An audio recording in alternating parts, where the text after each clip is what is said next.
5 triliun. Setahu saya pada saat kami lihat di pengadilan itu yang dicatatkan karena Anda nggak pernah melihat ketika Enggak. Mas Nadiem? Bukan. Maksud saya itu adalah yang kami laporkan dengan terbuka dan jujur. Oke. Tapi itu adalah di atas kertas. Mas Nadiem itu tidak pernah jual saham dari 2017 sampai 2022, Mas. Dan perusahaan Nadiem sendiri. Jadi gini, pada tanggal 13 Oktober 2021 itu rekening koran, buktinya rekening koran nih. Ada punya dikirim? Ada? Enggak. Rekening koran ini mencatat, ya kan, ada transfer dana 809 miliar ke rekening PT Gojek Indonesia. Jadi PT Gojek Indonesia ini didirikan oleh Nadiem pada tahun 2010, di mana 99% sahamnya ini punya Nadiem. Nadiem juga punya saham di PT Akap. Gitu. Jadi transfer 809 miliar ke PT Gojek Indonesia pada tanggal 13 Oktober, dan pada hari yang sama ditransfer balik ke PT Akap lagi duit 809 miliar itu dengan yang disebut sebagai pelunasan utang. Meskipun kalau saya baca berkasnya, notarisnya sendiri mengatakan tidak ada dokumen hukum tentang itu. Jadi disitulah angka 809 miliar itu muncul dari rekening koran Akap ini berdasarkan kesaksian pihak Gotoh sendiri, bagian keuangannya, kepala keuangannya. Uangnya dari mana tadi? Nah, dalam putusan disebut dari sebagai bagian dari investasi Google. Karena ada rangkaian apa? Bulan Maret diterbitkan peraturan menteri. Bentar, uang 809 itu siapa yang ngirimin? Uangnya siapa? Dianggap sebagai bagian dari investasi Google. Putusan yang bilang.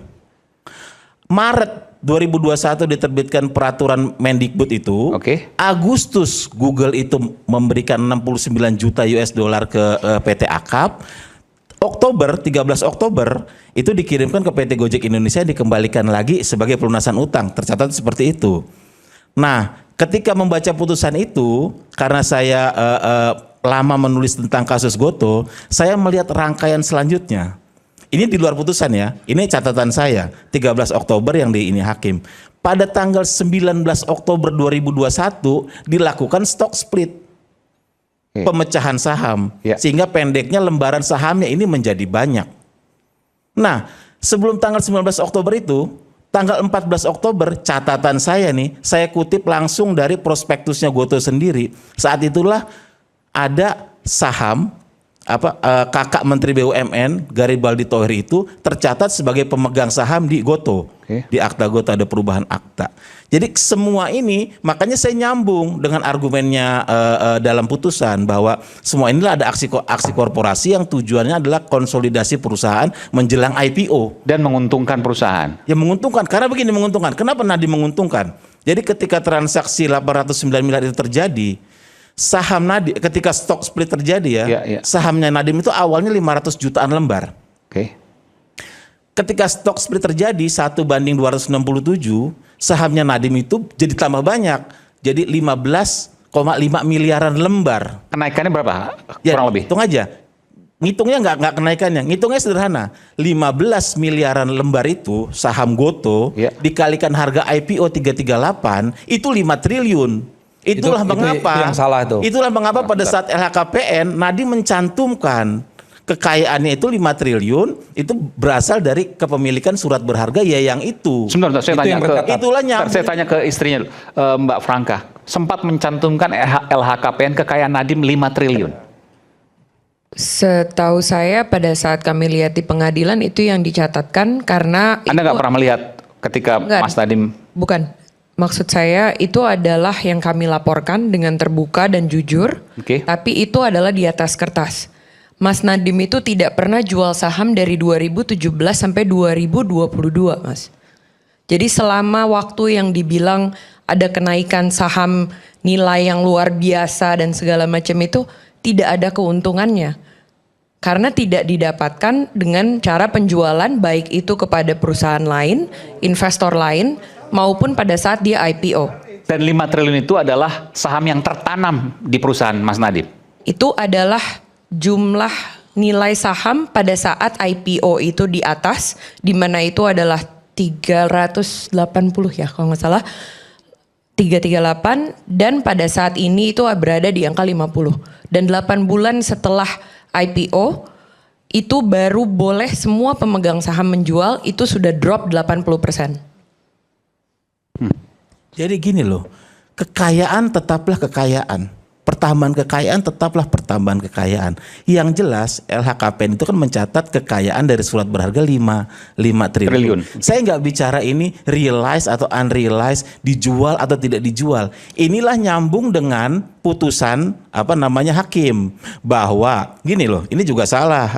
Rakyat Bersuara bilang katanya vonis 15 tahun penjara. Sebetulnya nggak seperti itu. 10 tahun plus 5 tahun. 10 tahun penjara pidananya ya. Terus ada pidana tambahan berupa pembayaran uang pengganti 809 miliar. Atau diganti 5 tahun penjara. Langsunglah Nadiem bicara setelah putusan itu, dia bilang, saya tidak mampu. Tapi saya bilang, lihat dulu. Karena ada prosesnya untuk pemulihan aset itu. Eksekusi uang penggantinya itu ada urutannya.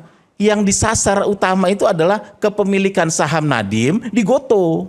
Itu yang pertama, dan di lembaga keuangan domestik. Kalau itu tidak cukup, baru digunakan mekanisme mutual legal assistance, bantuan hukum timbal balik untuk menjangkau harta Nadiem yang di luar negeri. Karena dalam putusan itu ada saham Nadiem itu disimpan misalnya di Bank of Singapore dan sebagainya. Kalau itu tidak cukup juga, baru subsidiar 5 tahun penjara. Itu yang ngambil paksa dari negara? Iya. Atau Nadiem sukarela menyerahkan diri? Gini, uang itu? Ini membayarkan misalnya sudah tidak cukup semua. 809 itu? Jadi pidana badan penjara 5 tahun itu benar-benar jalan terakhir gitu. Nah, bagaimana cara eksekusinya? Iya.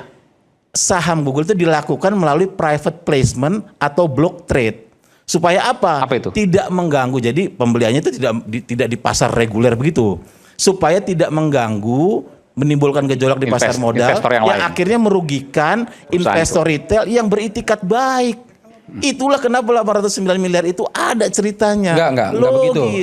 809 itu bukan begitu. Itu salah lagi itu. 809 itu tadi sebagian benar, cuman menyimpulkan yang salah. 809 itu betul aksi korporasi, karena pada waktu itu mau IPO, maka PT Akap itu harus merapikan internal mereka. Mengambil alihlah PT Gojek ini menjadi bagian dari PT Akap. Lalu PT Gojek ini punya hutang sama PT Akap. Hutang itulah dikembalikan kepada PT Gojek tadi, itulah sebagai pembelian sahamnya mereka. Jadilah mereka tuh bagian dari PT Akap. Peristiwa ini tadi benar juga. Jadi uang itu dibayarkan, hari ini transaksi itu terjadi, dikembalikan lagi ke PT Akap, dan sampai sekarang uang itu masih di PT Akap. Jadi sama sekali nggak ada aliran hubungan sama Nadiem, dan Nadiem sama sekali tidak tahu aksi korporasi tersebut karena dia sudah jadi menteri dan dia bukan lagi sebagai pengendali di sana.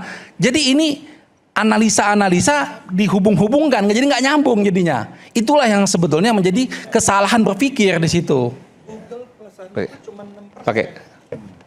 Google plus Nadiem itu cuma 6%. Bagaimana dia bisa ikut memutuskan aksi korporasi dan lain sebagainya? Itu dia nggak masuk di situ. Sudah itu kasusnya ini kasus apa coba? Kasusnya ini kan pengadaan laptop.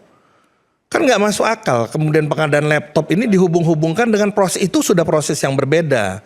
Itu sudah proses, kalau itu nanti dipersoalkan mungkin otoritas jasa keuangan yang akan kemudian menguji apakah terjadi masalah, apakah kemudian terjadi perbuatan melawan hukum terkait dengan pelaksanaan otoritas jasa keuangan. Itu sudah urusan yang berbeda. Kasus ini naik soal pengadaan laptop, tuduhannya. Ada pemahalan harga, ada nggak pemahalan harga, ada nggak kerugian negara. Jadi nggak bisa dikaitkan bahwa dengan adanya aksi korporasi, dengan adanya aksi yang kebijakan yang dilakukan oleh Menteri Nadiem pada waktu itu yang kemudian pada faktanya menguntungkan perusahaan yang dimilikinya, meskipun dia tidak lagi di dalam perusahaan itu. Kan sekarang untungnya sekarang apa? Kemudian hubungan antara orang beli Chrome device management dan kemudian penambahan modal tidak ada linkage-nya, tidak ada logika yang bisa disambungkan. Hubungannya kan nggak ada hubungannya. Ini Google itu memang perusahaan besar, Pak. Ya, kalau mau begitu dia ada di dalam orang punya perusahaan nggak bisa jadi pejabat jadi menteri, mau nggak jadi menteri, Google itu tetap perusahaan yang besar dan kemudian akan tetap memberikan leverage akan memberikan terhadap perusahaan di mana dia berinvestasi di dalam itu. Nggak ada urusan dengan apakah kemudian Nadiem pejabat, nggak pejabat. Jadi gini, bahwa ada keuntungan perusahaan Nadiem pada saat dia menjabat sebagai menteri, betul. Tetapi tidak ada hubungan bahwa Nadiem itu membuat Google itu untung, membuat perusahaannya itu untung dari kebijakan yang telah dilakukan. Kalau logikanya kemudian dipaksakan seperti ini, maka setiap menteri yang punya latar belakang pengusaha akan masuk penjara semua. Tidak seperti itu. Begini, jangan bilang menteri yang latar belakang orang yang berasal dari latar belakang penguasa tidak bisa menjadi menteri. Nggak bisa seperti itu. Gini, kita lihat kasus Nadiem. Ini kita ngomong kasus Nadiem nih. Iya. Kan dibilang katanya Nadiem sudah mengundurkan diri, ya kan, sebelum dia dilantik sebagai menteri. Betul. Pertanyaannya, mengundurkan diri sebagai apa? Jadi Nadiem itu membuat surat kuasa tidak dapat ditarik kembali itu, surat kuasa lah istilahnya, yang memberikan hak kepada koleganya itu hanya hak suara. Hanya hak suara, bukan menjual kepemilikan. Bukan hak keuntungan lah gitu. Bukan kepemilikannya yang dialihkan. Bahwa keuntungannya naik, ya dia ikut untung juga. Ini mengaku kenapa dia nggak mau jual itu? Betul. Karena dia mau berbisnis di GoTo. Betul, pertanyaan saya begini, ketika kemudian perusahaannya untung, apakah bisa dipastikan bahwa itu karena kebijakan Nadiem di menteri? Itu dilihat dulu rangkaian pola dan perbuatannya. Silakan. Gitu. Jantungnya itu kita lihat konflik kepentingannya itu loh. Nadiem sebagai menteri yang menerbitkan peraturan menteri yang menguntungkan Google ya, Chrome kan itu. Konflik kepentingannya itu. Dan Nadiem ini sifatnya nggak pasif. Dia itu aktif. Contoh aktifnya apa? Satu, ketika transaksi 809 miliar itu terjadi ya. Jadi kan dari Akap ini kan perusahaan penanaman modal asing. Ya kan? Gojek Indonesia PMDN. Jadi Nadiem ini disebut menyetujui dan memerintahkan perubahan status PMDN-nya PT Gojek Indonesia itu ini di mana itu? PMA, putusan. Ada itu. Ada. Tunjukkan yang mana? Itu nggak ada. Dalam masuk. persidangan sama sekali nggak dibahas itu. Sama sekali nggak dibahas. Dalam persidangan atau dalam putusan nih Bang? Ya coba tunjukkan di mana bunyi putusan yang seperti itu. Sama sekali. Jadi Nadiem itu ketika jadi menteri sama sekali tidak pernah terlibat lagi urusan ini. Sama Apakah sekali. Nadiem menyetujui pengangkatan Cesar Segupta, eksekutif Google itu, jadi sebagai komisaris Tokopedia pada 2021? Sebagai pemegang saham betul. Dia sebagai pemegang. Apakah menyetujui tadi jawabannya? Itu bukan Nadiem tidak ikutan lagi di sana karena dia sudah memberikan kuasa. Itu sebagai itikat baiknya dia justru. Itikat baik justru. apa? Nah pertanyaannya sekarang, apakah ada larangan menteri punya saham? Apa ada larangan menteri punya saham? Bukan. Pertanyaan gini enggak. Kalau gitu di mana salahnya? Enggak, ini menarik. Anda mengatakan bahwa Nadiem sudah menarik segala jabatannya di dalam perusahaan itu, betul, segala kewenangan dalam perusahaan itu, tapi Anda menemukan bahwa ia menandatangani pengangkatan salah satu direksi di sana. Menyetujui disebutkan. Bukan. Menyetujui. Bukan. Jadi pengangkatan Cesar Segupta sebagai. Tidak ada. Kalau Nadiem setelah jadi menteri, sama sekali Nadiem tidak terlibat. Itu kita bisa buktikan. Anda punya data soal itu? Di putusan ya, kok. Tunjukkan yang mana. Itu tuh asumsi itu, pasti asumsi. Sambil dicari putusan kini kita pakai angkanya deh ya. Ada Google keluar dana sekitar 804 atau 809 miliar. Keluar nih dari Google. Kalau dibilang dia menguntungkan Google nih. Dia kemudian dapat katakanlah proyek. Yaitu pengadaan Chrome Device Management. Di perusahaannya Nadiem gitu katakanlah. Bukan, kan katanya kan ada Chromebook-nya. Oke, di Kementerian Pendidikan. Itu 630 miliar. Oke. Jadi untuk dapat 630 miliar, dia keluar 809 miliar. Siapa yang tolol? Google. Di mana bentuk yang namanya dia jadi kaya, memperkaya? Coba jelasin sama saya. Nah ini gimana jadi? Mana itu? Kalau benar 809 tadi ya? Ke 809 kan penambahan modal, dia kan Google out duitnya nih.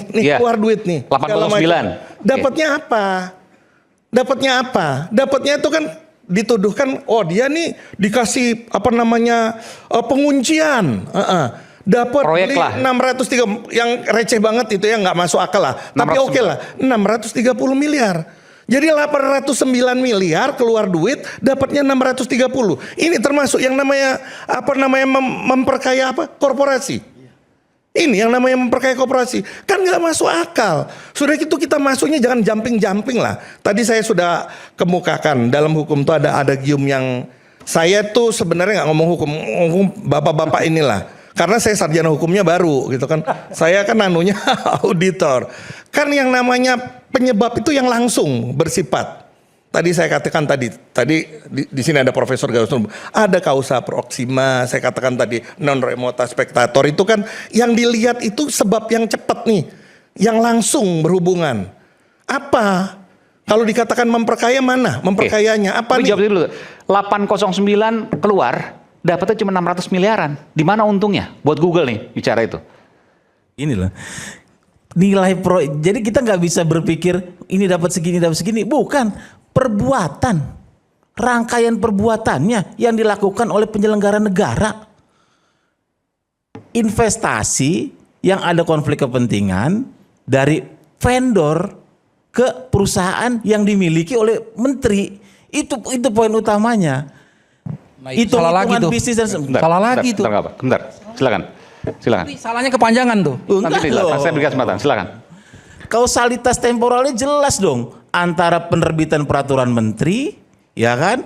Terus masuknya duit Google, terus masuknya duit dari Akap ke Google Indonesia, Gojek Indonesia, terus rangkaian selanjutnya adalah stock split. Terus rangkaian selanjutnya adalah IPO yang ada nilai uangnya 15,8 triliun jelas.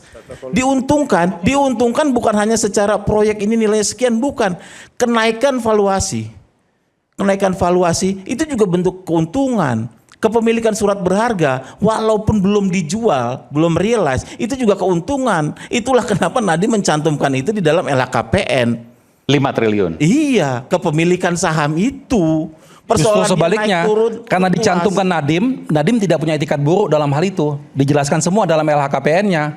Justru sebaliknya itu. Kalau dia mau bermain kotor, nutupin, nggak usah dicantumkan dong. Orang punya duit 100 triliun pun mencantumkan itu nggak apa-apa. Yang nggak apa-apa itu yang jadi iya. Ya itu tidak ada yang korupsinya justru. Oleh karena tidak ada korupsinya dicantumkan sama dia. Di mana korupsinya Nadiem menurut Anda di sini? Nah ini putusannya udah ada.